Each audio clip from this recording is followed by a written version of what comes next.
Iran sends a written message to His Excellency, the President of the Republic of the Philippines, related to the bilateral relations that bind the two friendly countries. His Highness the Deputy Prime Minister for Defense Affairs reviews with the Deputy Prime Minister and Minister of Foreign Affairs of the Kingdom of Thailand the bilateral relations between the two friendly countries.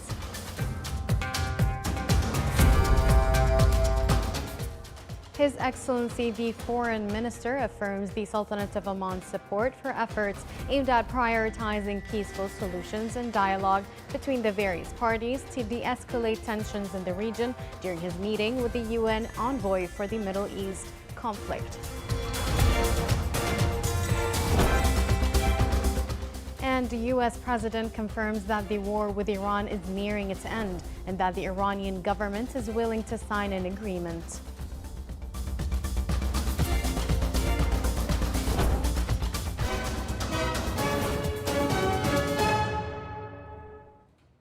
Welcome to our news center. Those were the headlines. Now for the news in detail.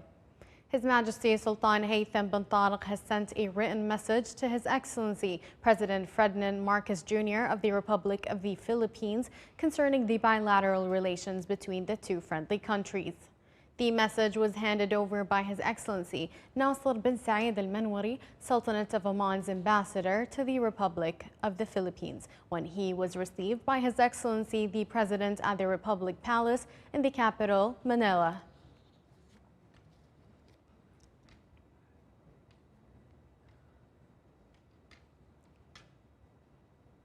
His Excellency President Duma Gideon Boko, President of the Republic of Botswana, and his accompanying delegation left the Sultanate of Oman this morning following a working visit. Upon his departure at the Royal Airport, His Excellency the President was seen off by a number of officials from the Oman Investment Authority.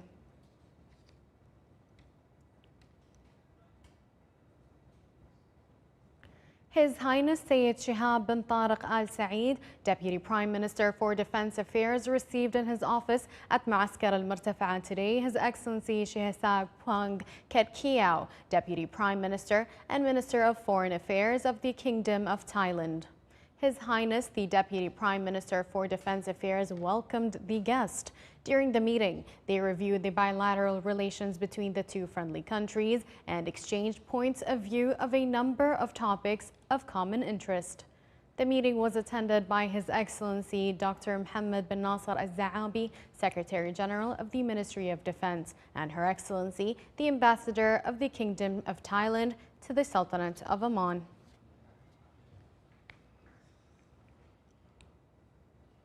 His Excellency Sayyid Badr bin Hamad Al Busaidi, the Foreign Minister, received today Jean Arnaud, the personal envoy of the Secretary General of the United Nations on the Middle East conflict and its consequences.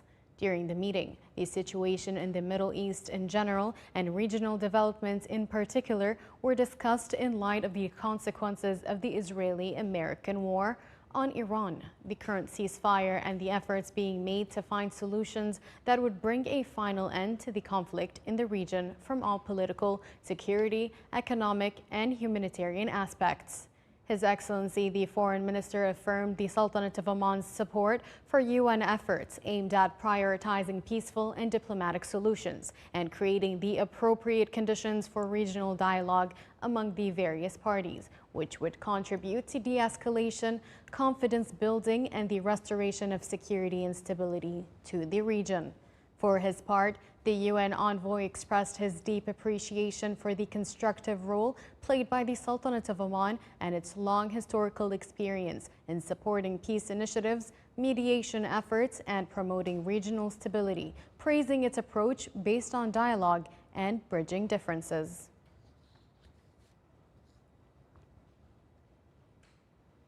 The first round of strategic dialogue between the Sultanate of Oman and the French Republic was held in the French capital, Paris.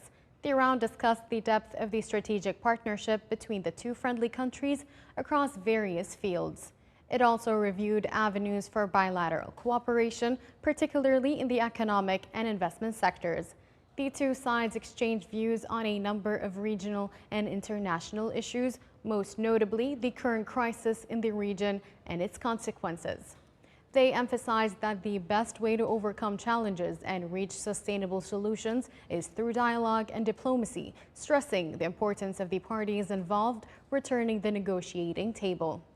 The Omani side was headed by His Excellency Sheikh Khalifa bin Ali Al Harthi, Undersecretary of the Foreign Ministry for Political Affairs, while the French side was headed by His Excellency Martin Prince, Secretary General of the Ministry for Europe and Foreign Affairs.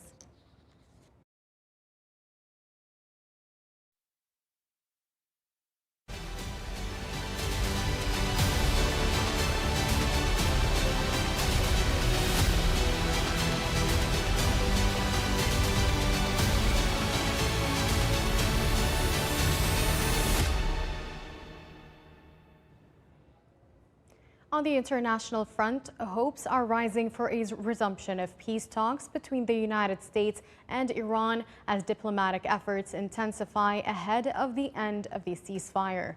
U.S. President Donald Trump said today that talks with Iran on ending the war could resume soon and conclude with an agreement. He added that he does not believe it will be necessary to extend the two-week ceasefire, which expires on April the 21st. Trump's remarks come as peace talks between the U.S. and Iranian negotiators are expected to resume in the coming days following the breakdown of talks last week in Islamabad.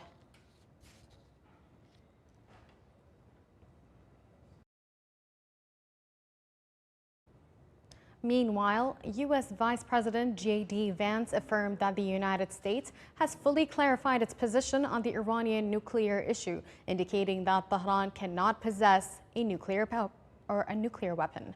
Vance added that Tehran's abandonment of its nuclear program would enable it to achieve much in these negotiations, noting that the Iranian negotiators are eager to reach an agreement.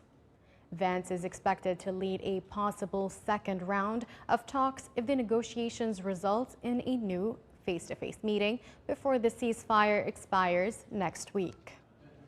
Earlier, the U.S. military announced it had halted economic trade by sea to and from Iran, adding that a destroyer intercepted 2 oil tankers yesterday that were attempting to leave Iran and ordered them to return, one day after the blockade imposed by President Donald Trump went into effect.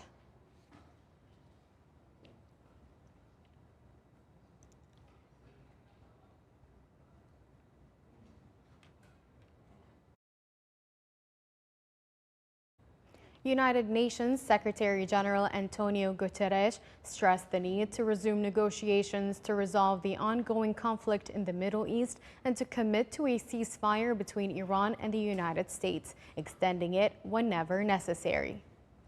I have to say that I consider essential that these negotiations go on. I think it would be unrealistic to expect to such a complex problem, long-lasting problem, could be resolved in the first session of a negotiation. So we need negotiations to go on, and we need a ceasefire to persist as negotiations go on. Israeli forces launched airstrikes on targets in southern Lebanon, including the outskirts of the towns of Zibqin and Yatir and the Mahmoudiyya area. In response, Hezbollah announced it had fired approximately 30 rockets toward Kiryat Shimona, the Upper Galilee, Acre, Nahariya, and settlements in the Western Galilee. Meanwhile, Lebanon and Israel agreed to begin direct negotiations following talks held between them in Washington, D.C.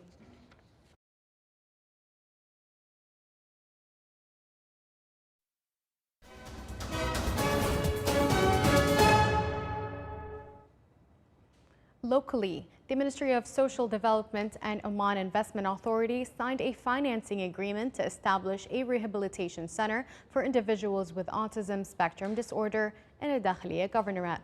The center, with funding exceeding 2 million Omani riyals, aims to enhance specialized services for this group and support their integration into society. The ceremony included an exhibition that featured a musical performance by a group of talented individuals with autism spectrum disorder and the launch of the third installment in a series of stories based on the real-life experiences of people with autism. The opening ceremony was held under the auspices of Her Highness Sayyida Dr. Muna bint Fahad Al Saeed.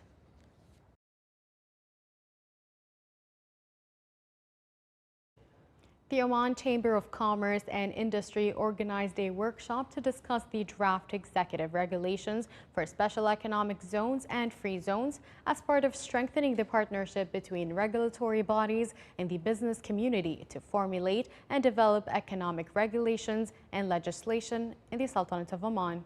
The session emphasized the importance of developing institutional coordination mechanisms between different government entities, which would contribute to reducing duplication and speeding up procedures, especially those related to licenses, customs clearance, and logistics services, to improve the business environment, support economic diversification tracks, attract quality investments, and provide job opportunities.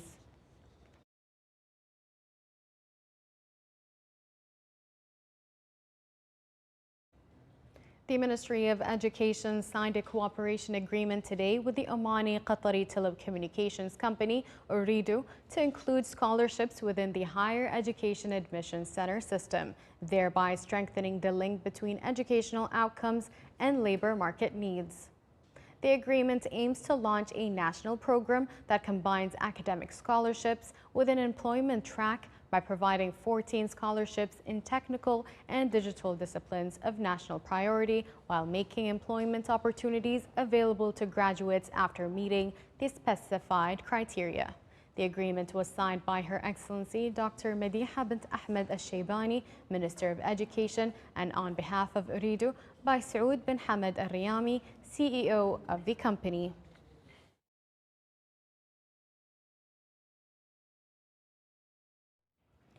Tijara Talks, an initiative Oman Business Forum in collaboration with the Ministry of Commerce, Industry and Investment Promotion, focused on in the latest session on enhancing the economic value of Omani heritage and promoting its global reach. Here is a report. Tijara Talks, in its latest session titled Cultural Capital Turning Heritage into Global Influence, focused on enhancing the economic value of Armeni heritage and promoting its global reach, organized by the Oman Business Forum in collaboration with the Ministry of Commerce, Industry and Investment Promotion.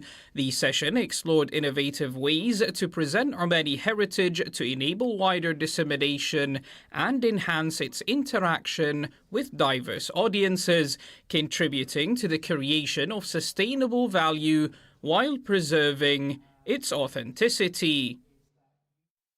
Heritage, if it managed to be capitalized on, so you create a capital out of it, you value that capital, or valuate it rather, and then you put in place policies and procedures to sustain that value, it can actually create social value, it can create economic value, and it can be sustainable across generations. The discussion highlighted the role of heritage in supporting sustainable growth, boosting tourism and fostering creative projects in the Sultanate of Oman, with an emphasis on handicrafts, historical sites and cultural experiences. Additionally, the session reviewed the role of modern technologies in expanding access and maximizing commercial gains. It also addressed ways to preserve traditions alongside the growth of cultural industries, mechanisms to enhance the status of Armeni cultural exports, and showcased innovative financing models to support the future growth in this sector. Using all these new technologies like artificial intelligence for promoting the tourism in the Sultanate of Oman, it will return back huge revenue to the country, especially if we allowed for other people in other people around the world to know about the Omani culture and its history and rich heritage. The Tijara Talks initiative serves as a platform that brings together a select group of thinkers and specialists to exchange their experiences and insights. It provides an effective dialogue space that anticipates the future of promising economic sectors in the Sultanate of Oman and addresses key issues that contribute to enhancing the added value of the national economy. A seminar in Sultan Qaboos University discussed the new media law and the regulations governing media practices. The seminar aimed to strengthen media legal awareness among participants by reviewing the principles governing freedom of opinion and expression and regulating media licenses and activities. More details coming up. The general framework of the new media law, the regulations governing media practice, and the provisions of its executive regulations were among the topics discussed at an awareness seminar on the new media law of 2024 in the Sultanate of Oman. The seminar was organized by Sultan Qaboos University in cooperation with the Omani Journalists Association, with the participation of media students from several higher education institutions, postgraduate students, young media professionals, and others interested in the field. The seminar aimed to strengthen media legal awareness among participants by reviewing the principles governing freedom of opinion and expression, regulating media licenses and activities, discussing the rights and obligations of media professionals, the regulations for practicing media activities, and the relationship between legal obligations and professional ethics. This seminar serves as a specialized academic platform that contributes to enhancing legal understanding of media in light of rapid digital transformations and supports the development of a generation of media professionals who are aware of legislation and capable of practicing the profession according to modern legal and professional frameworks. This is the Sultanate of Oman television. Before we end tonight's bulletin, here's a recap of the main points. His Majesty the Sultan sends a written message to His Excellency the President of the Republic of the Philippines related to the bilateral relations that bind the two friendly countries.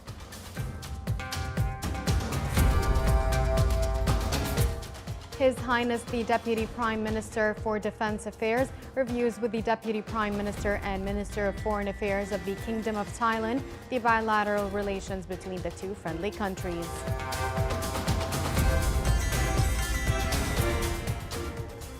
His Excellency the Foreign Minister affirms the Sultanate of Oman's support for efforts aimed at prioritizing peaceful solutions and dialogue between the various parties to de-escalate tensions in the region during his meeting with the UN envoy for the Middle East conflict.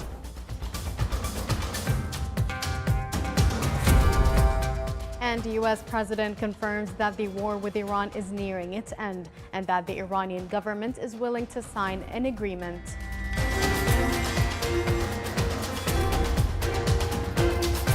With that, we come to the end of tonight's bulletin. From all of us here at the newsroom and the studios, it's good night and stay safe.